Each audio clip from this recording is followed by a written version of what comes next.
नमस्कार। आप सुन रहे हैं द माइथोलॉजी रेडियो। कर्ण जैसे योद्धा का पुत्र होना अपने आप में गौरव की बात थी।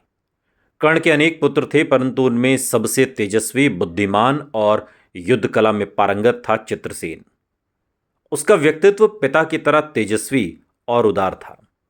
कहा जाता है कि बचपन से ही चित्रसेन में असाधारण युद्ध कौशल था। वो अपने पिता का गर्व था, हमेशा धर्म, सम्मान और वीरता की राह पर चलता था। जब कुरुक्षेत्र का युद्ध छिड़ा तो चित्रसेन ने भी अपने पिता के साथ कौरव सेना में सम्मिलित होकर रणभूमि में उतरने का निश्चय किया। 8वें दिन जब अर्जुन के पुत्र इरावन ने कौरवों पर आक्रमण किया, तब चित्रसेन ने उनका सामना किया और उन दोनों के बीच भयंकर युद्ध हुआ।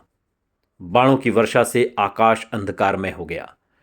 चित्रसेन ने अपनी धनुर्विद्या से इरावन के रथ को नष्ट कर दिया, परंतु अंत में अर्जुन के बाणों से वो वीरगति को प्राप्त हुआ। कहा जाता है कि अपने पुत्र पूर्व जन्म में चित्रसेन सूर्यलोक के एक अप्सरा पुत्र थे,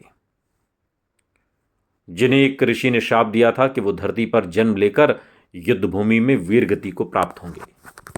वो शाप वास्तव में उनका मोक्ष बन गया, क्योंकि चित्रसेन ने अपने पिता की तरह वीरता और सम्मान से प्राण त्यागे। भगवान कृष्ण ने कहा था, जो पुत्र अपने पिता का गौरव बनकर मरे वो कभी मृत नहीं होता। सुनते रहिए द माइथोलॉजी रेडियो। सुनता है सारा इंडिया।